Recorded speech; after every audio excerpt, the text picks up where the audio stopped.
Pessoal, vamos começando então a nossa aula, né? O pessoal vai chegar depois. Consegue assistir qualquer coisa esse começo de aula ali pela nossa aula gravada. Pessoal, então na nossa aula da semana passada, da quarta-feira, nós trabalhamos a introdução à termologia, trabalhando com as mudanças de temperatura, né, em diferentes escalas termométricas. Então nós temos as 3 escalas principais representadas pela fórmula C sobre 5 igual a F menos 32 sobre 9 igual a K menos 273 sobre 5. Essa vai ser a nossa equação geral. A equação para qualquer escala termométrica é x menos a temperatura de fusão dessa escala x sobre a temperatura de ebulição da escala x menos a temperatura de fusão. E aí a segunda escala, a escala y, menos temperatura de fusão da escala y sobre temperatura de ebulição dessa escala y menos temperatura de fusão. Essas são as duas equações que nós trabalhamos na nossa aula da semana passada.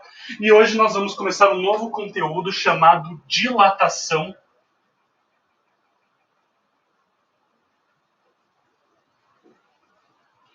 térmica.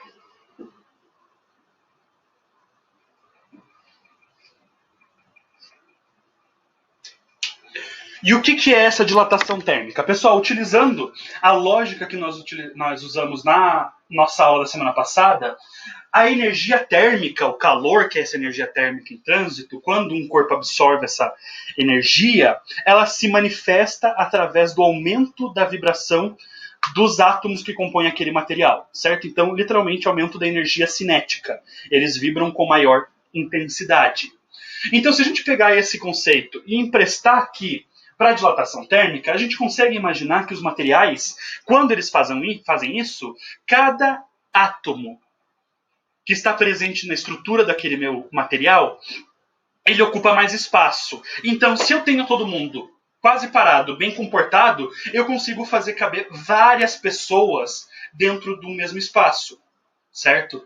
Agora, se eu acabo dando mais energia, fazendo com que eles se mexam mais, naturalmente vai caber menos, ou esse mesmo número de pessoas vai ocupar um espaço maior.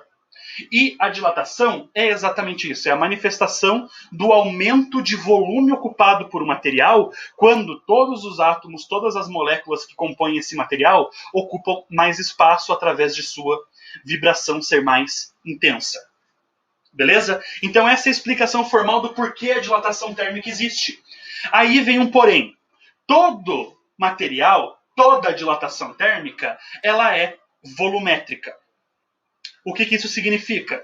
A dilatação volumétrica significa que eles ocupam, né, esses átomos vibrando, ocupam mais espaço em todas as direções. Né? Não tem como eu chegar para um átomo e falar assim, querido, você pode vibrar apenas horizontalmente, ocupando esse espaço? Muito obrigado. Não dá, a gente não tem como controlar isso. Então, essa vibração ela vai se manifestar, aumentando, né, o espaço ocupado em todas as direções, tanto a altura quanto o comprimento e a largura. Beleza? Então, já vou deixar bem claro, toda dilatação ela é volumétrica por natureza. Agora, por que quando eu vou estudar dilatação térmica, a gente separa essas dilatações em dilatações lineares, superficiais e volumétricas? O que são esses outros tipos de dilatação? Aí vem um grande porém. Se eu conseguir observar um material moldado de uma forma onde a dilatação, né, esse aquecimento e esse aumento de volume do meu material é mais perceptível em apenas uma direção, ou até mesmo 2 direções, eu consigo fazer cálculos desse jeito. Então, como que eu posso fazer cálculos de um material onde ele dilata principalmente, não exclusivamente, em apenas uma direção? Imaginem o trilho de um trem. Certo? Cada peça do trilho ela é bem comprida, ela tem vários metros e é feito de um material metálico, né? Ou seja, um ótimo condutor térmico.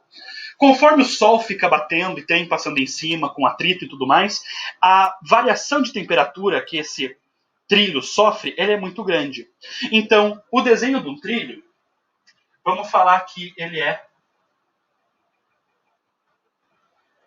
algo mais ou menos assim. Eu sei que não tem nada a ver, mas só para a gente poder visualizar. Se eu olhar esse trilho de frente, esse aqui vai ser o aspecto dele, né?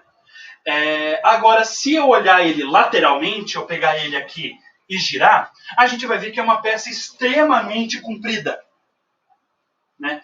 Então, na hora que eu aqueço ele vai aumentar as dimensões dessa parte aqui que nós chamamos de seção transversal, esse corte, né, do trilho para observar ele dessa forma. Ele vai aumentar a área dele desse jeito, com certeza.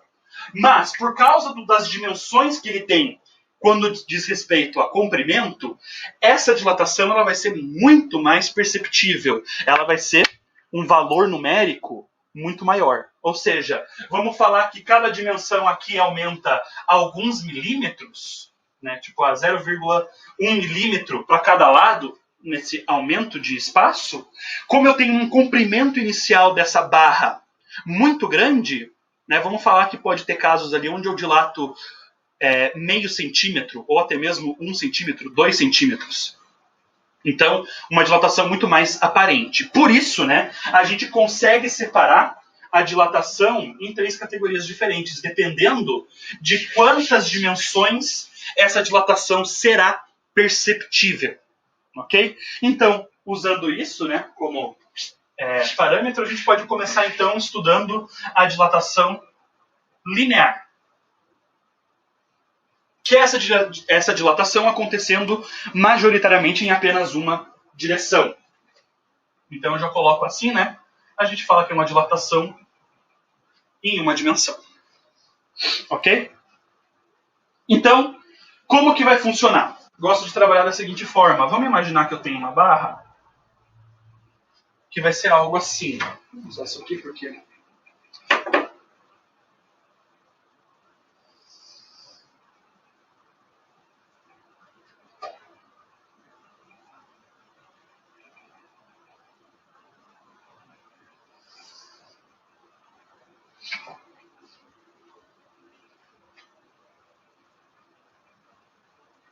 Vamos imaginar que eu tenho um tubo, né, um cano metálico mais ou menos com essa aparência. Eu tenho aqui, antes do meu aquecimento, o que nós chamamos de comprimento inicial, que eu vou dar como L0. Ok? E após aquecer esse cano, esse tubo, ele vai, ao mesmo tempo, aumentar a área dessa seção transversal, mas também, principalmente, né, mais aparentemente, ele vai aumentar o comprimento. É claro, né, que o desenho que eu estou fazendo aqui no quadro é um exagero, né? Raramente, para dizer quase impossível, que o material dilate de forma tão perceptível, de maneira tão agressiva. Então tá aqui. E essa dilatação aqui, eu vou chamar de delta L, ou a variação, né, no comprimento. Sendo que não custa nada a gente reforçar.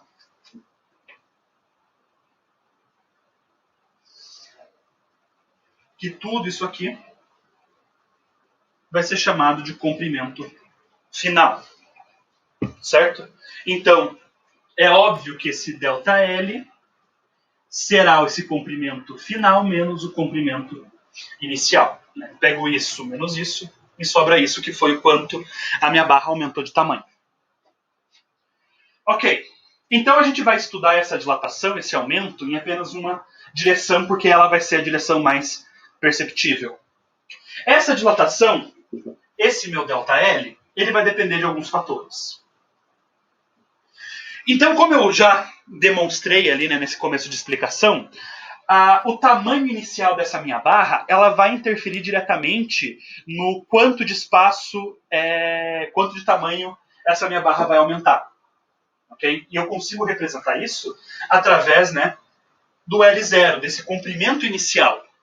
Então, quanto mais comprido for, maior o número de centímetros ele vai crescer. Proporcionalmente, o material, né, o mesmo material vai dilatar a mesma proporção, a mesma porcentagem. Mas em valores totais, o ΔL vai variar de acordo com esse comprimento inicial. Deixa eu melhorar esse L aqui, que eu estou achando que ele está feio.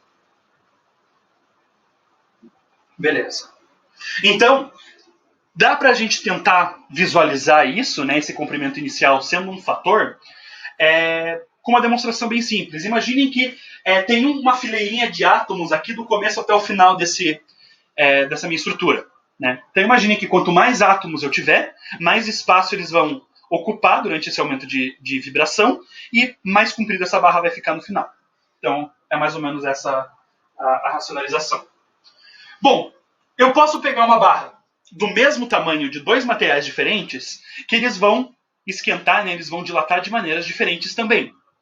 Então, como que eu posso representar o material dentro desse meu cálculo? A gente vai usar essa letra aqui, o alfa. E esse alfa, para mim, vai representar o coeficiente de dilatação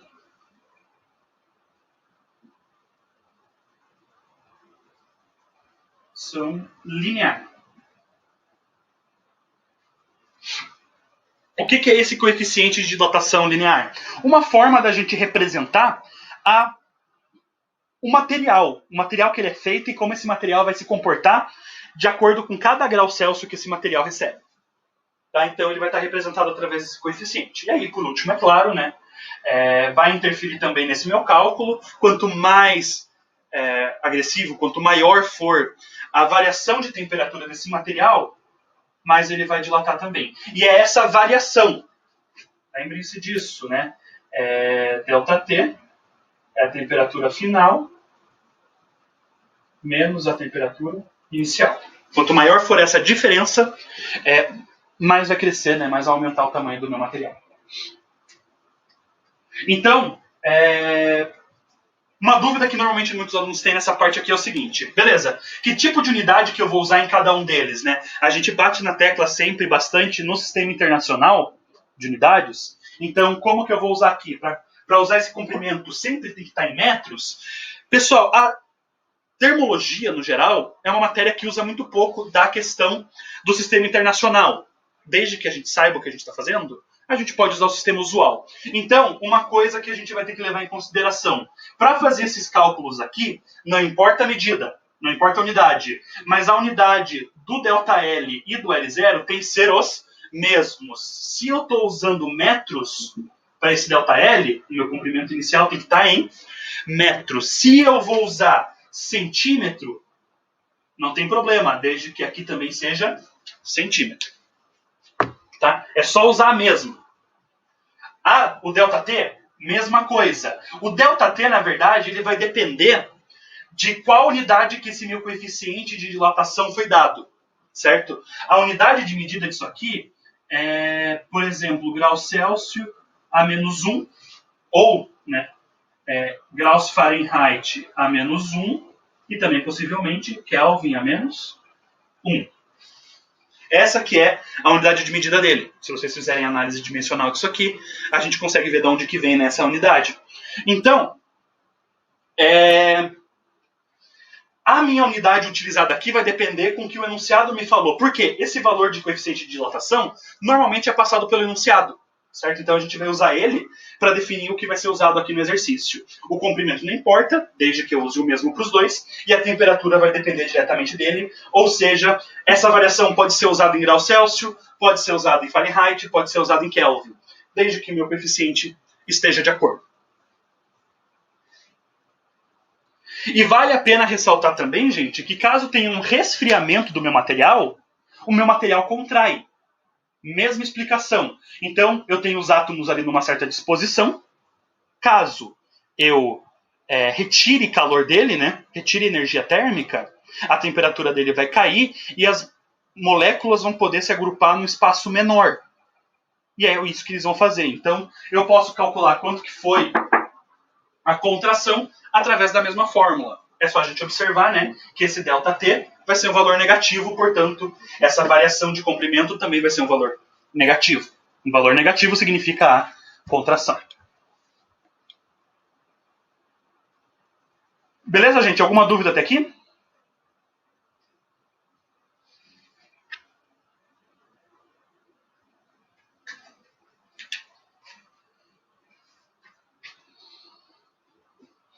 Dúvidas, gente?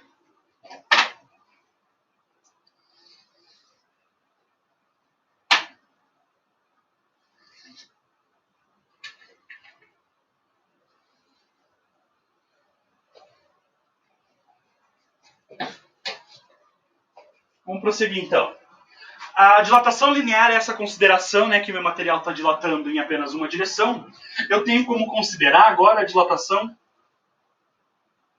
superficial, que vai ser agora em duas direções. Como que isso aqui funcionaria? Vamos imaginar, né, que tipo de formato que eu tenho que faria eu considerar essa dilatação sendo uma dilatação superficial. Vamos imaginar como se fosse uma chapa metálica.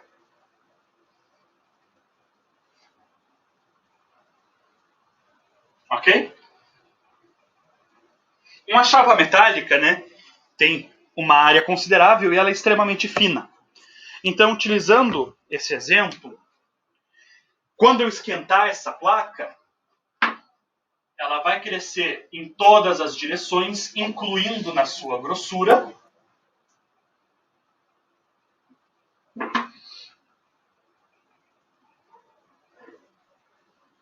Mas a dilatação, essa variação, ela vai ser mais perceptível no que diz respeito à área. Então vai ser nesse delta S. É nesse quesito que vai ser mais perceptível.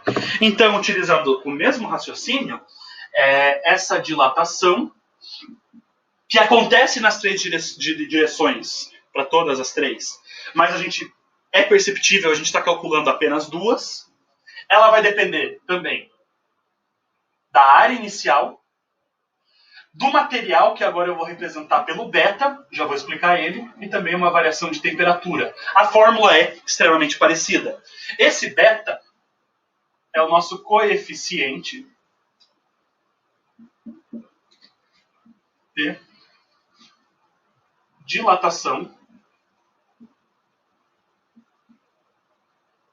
superficial. Então ele vai ser a respeito da dilatação desse material em duas direções. Eu gosto de fazer a seguinte representação. Aqui, tá, eu tenho aquela nossa linha de átomos, né,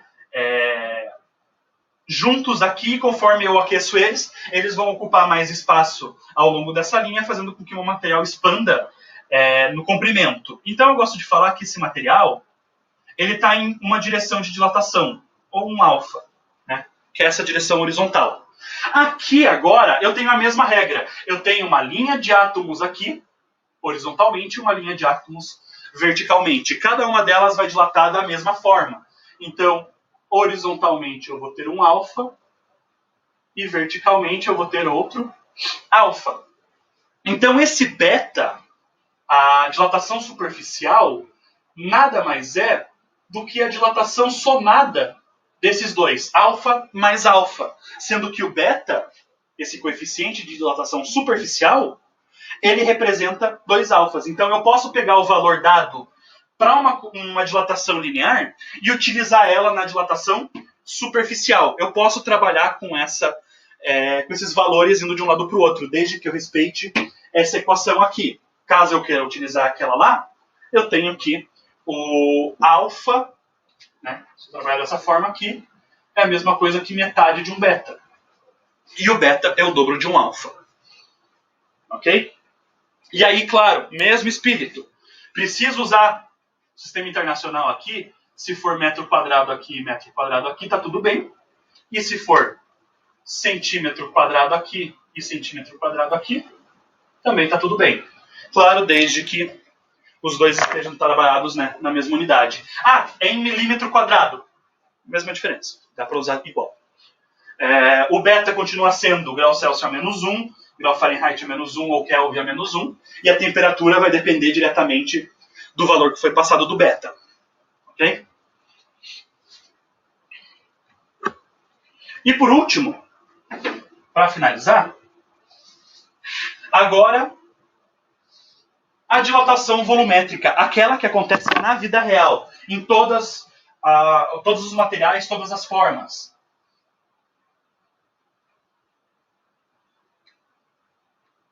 Mas agora eu vou estar trabalhando com material onde essa dilatação é relevante em todas as direções. Como que isso vai funcionar? Eu odeio fazer esse desenho aqui.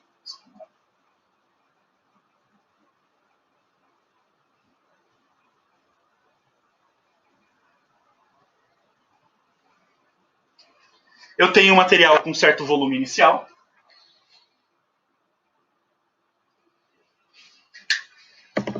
E imagine, né, que esse material agora vai dilatar ao longo das 3 dimensões. Ele vai aumentar o comprimento, quer dizer, a largura, o comprimento e a altura. Então, algo parecido com isso aqui. Nossa Senhora.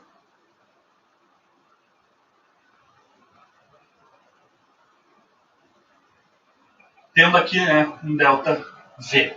Por esse desenho que eu fiz, é basicamente impossível de entender. Mas a ideia é essa, né? Agora eu vou ter uma dilatação acontecendo em todas as direções. Para representar isso aqui, eu prefiro fazer esse desenho. Das 3 dimensões. Né? Eu tenho o comprimento, a largura e a altura. E assim como aqui no superficial, para cada lado eu vou ter um alfa expandindo esse material em todas as 3 direções. Ou seja, quando eu for trabalhar com o meu coeficiente de dilatação volumétrica, que é o gama, isso aqui é o equivalente a 3 alfas. Né? Alfa mais alfa mais alfa. E a fórmula dessa dilatação, extremamente semelhante a essas outras. Delta V igual a V0, gama, delta T. Onde o gama é o coeficiente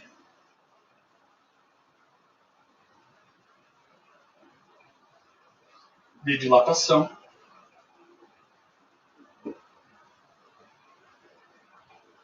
volumétrica.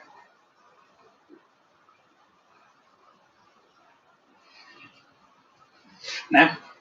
Claro, quais são as unidades mais comuns aqui de volume? Metro cúbico e centímetro cúbico. Mas posso trabalhar com milímetro cúbico também, não tem problema. É só trabalhar tudo na mesma. E como vocês perceberam aqui, né? Todos esses coeficientes, eles são meio que intercambiáveis. Eu consigo usar um em uma situação e o outro nas outras. Então, para ficar um jeito fácil da gente poder trabalhar, porque se vocês repararam, não tem como complicar muito nessa parte. Né? As fórmulas são muito parecidas, é uma substituição direta, então não tem muito como inventar. Então, o que eles podem acabar tentando sacanear vocês é passar um coeficiente tendo que usar o outro. Tá? Então, sabendo como transformar eles, não tem como a gente ser pego de surpresa. Então, está aqui a equação de conversão. Alfa é igual a beta sobre 2 igual a gama sobre 3. Vamos trabalhar com eles isoladamente. O alfa é ao mesmo tempo igual a beta sobre 2 e a gama sobre 3. Faço isso aqui para não dar nenhuma dúvida. Já o beta é a mesma coisa que 2 alfas, ou, se eu for usar o gama, ele é igual a 2 gama sobre 3. E o gama, ele pode ser igual a 3 alfas, ou também, utilizando o beta, 3 beta sobre 2. Então essas são as 6 fórmulas possíveis e imagináveis que a gente pode usar de conversão entre um e o outro, um coeficiente com o outro. Ok? Às vezes, alguns exercícios vão trabalhar com essas variações, com esses deltas, utilizando uma porcentagem. O meu objeto ele aumentou 6%. O que isso significa? 6% do meu comprimento inicial. Quando ele passa isso, vamos usar com esse exemplo aqui, então, uma dilatação de 6%. Não importa qual delas, a gente trabalharia do mesmo jeito. Esse 6% é literalmente 6 sobre 100. Lembra da matemática, dá para a gente trabalhar desse jeito. Então, o aumento, né, isso aqui é uma variação. Então, eu posso usar isso aqui como qualquer um dos deltas. Tá? Agora, né, isso aqui é o delta. Pode ser tanto delta L, quanto delta S, quanto o ΔV. O meu volume variou em 6%, a minha área variou em 4%. Tudo pode ser usado e essa informação é diretamente essa diferença, né, entre o tamanho atual e o tamanho original, o L menos o L0. Caso vocês queiram trabalhar, né, utilizando para descobrir o meu L final depois da dilatação, ou a minha área depois da dilatação, ou o volume depois da dilatação, eu trabalho com essa porcentagem mais o comprimento inicial. Seria basicamente você pegar essa fórmula aqui, L menos L0, e passar o L0 somando com o meu delta. Dá na mesma.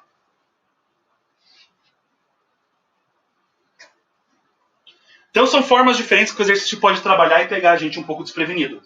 Esse valor de coeficiente de dilatação, tanto linear quanto superficial quanto volumétrico, eles são trabalhados normalmente em potências de base 10 elevado a menos 5, menos 6, menos 7. São valores muito pequenos, porque as dilatações no mundo real são muito pequenas. Então vocês podem perguntar, professor, quando que eu vou usar isso na minha vida? Se você pensa em fazer um curso como de engenharia civil, por exemplo, é uma consideração que é feita na construção de todo tipo de prédio, casa, até calçada. Qual que é a diferença entre você contratar um bom pedreiro e um pedreiro ruim? Um pedreiro ruim, ele vai fazer a calçada, ele faz tudo ali lisinho, perfeito, e você economizou uma grana. Passam alguns dias, você vê a calçada está toda rachada, encavalada uma em cima da outra, né, quebrada.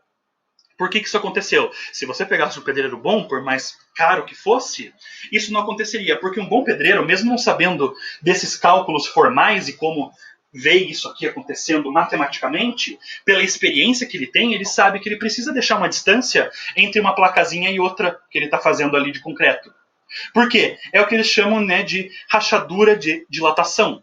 Vocês mesmos andando lá pelo colégio devem ter reparado que existem rachaduras no chão, linhas retas, vazias, um espaço entre um bloco e outro. Por quê? Isso é para dar espaço para aquele bloco de concreto sofrer variação de temperatura num dia mais quente, num dia mais frio. Se eu não dar esse espaço, o material vai encavalar e ele vai quebrar, rachar.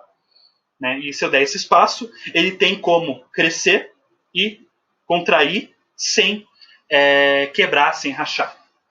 Então, se eu fizer uma calçada considerando isso, a calçada não vai trincar por causa disso. Se eu fizer uma linha de trem sem considerar isso, a minha linha de trem ela vai encavalar e o meu trem vai descarrilhar. Isso já aconteceu, inclusive. Tá? Então, você trabalha com uma coisa que nós chamamos na engenharia de coeficiente de cagaço. Né? Qual vai ser a variação de temperatura que essa linha de trem vai sofrer?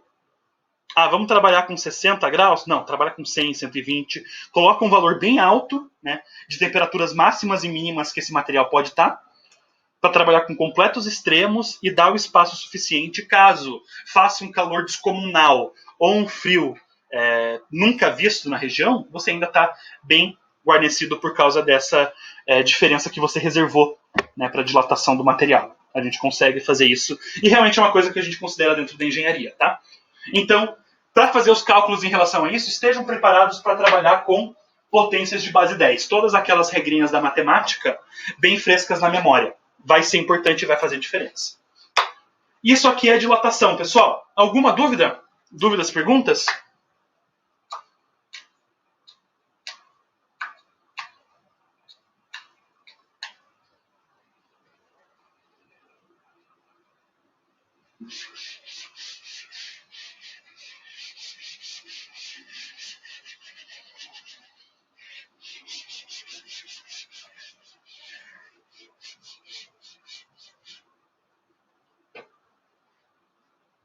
Tudo tranquilo, tudo certo? Beleza, gente. Então, tem só mais uma coisinha que eu quero passar hoje para vocês. Só vou esperar um pouquinho o quadro secar aqui.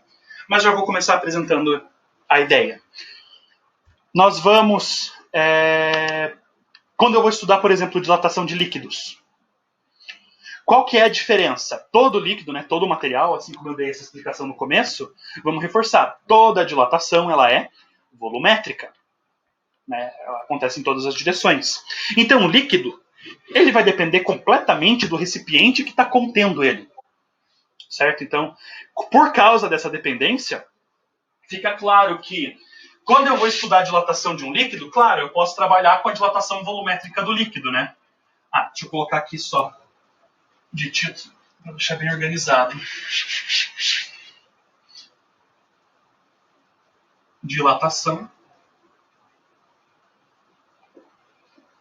de líquidos. Eu vou trabalhar com uma dilatação que nem a dilatação volumétrica, claro. Isso aqui vai ser a dilatação do líquido, vai depender de todas essas informações que dizem respeito ao líquido. Mas, ao mesmo tempo, o meu recipiente vai estar sofrendo um aquecimento também.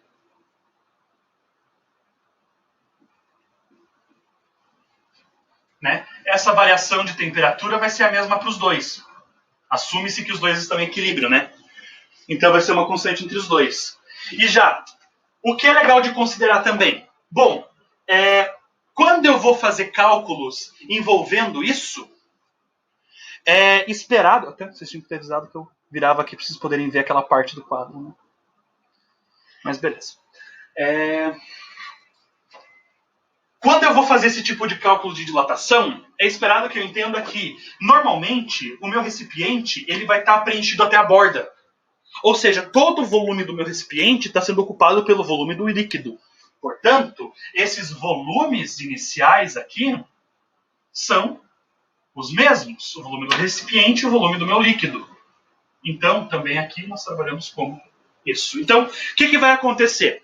Quando eu aqueço um líquido, é perceptível que, muitas vezes, na grande maioria das vezes, o coeficiente de dilatação volumétrica do líquido é maior que do recipiente. Portanto, quando eu aquecer, se eles estão até a borda, o meu líquido vai expandir mais rápido que o meu recipiente, fazendo com que ele extravase. Né? E se a situação contrária acontecer, se o meu coeficiente de dilatação volumétrica do recipiente for maior que do líquido, tá? Eles vão sofrer aquecimento, os dois estão preenchidos até a borda, após o aquecimento, vai sobrar um pouco de espaço, vai parecer que surgiu espaço do nada. Simplesmente porque meu recipiente expandiu mais rápido que o líquido que está dentro dele. Então vai parecer que o nível da água ou do líquido caiu um pouco. Tá? E normalmente os exercícios vão trabalhar com uma forma de calcular o volume extravasado. Né? Então, esse volume que vaza, vamos colocar assim, vazado, como que eu vou fazer para calcular? Ele vai ser feito através da diferença entre a dilatação do meu líquido e a dilatação do meu recipiente. Se o meu líquido expandir mais rápido que o meu recipiente, vai vazar líquido. Agora, ao contrário, né? Volume sobrando. O que vai acontecer?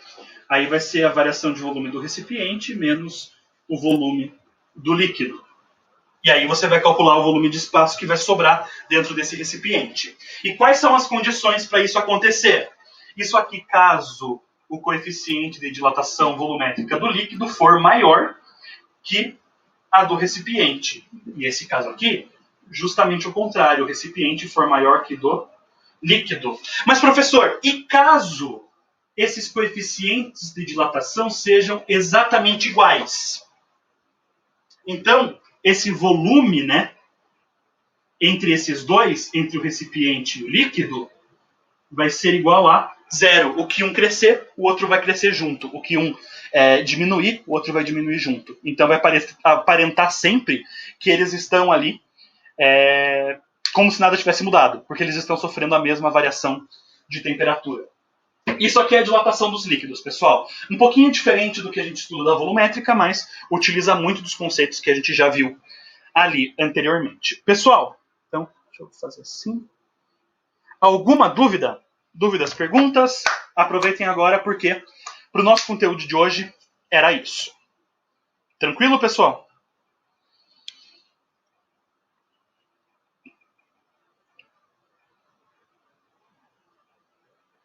Tranquilo, então, gente. Pessoal, então isso era o que a gente tinha para a aula de hoje. Espero que vocês tenham gostado.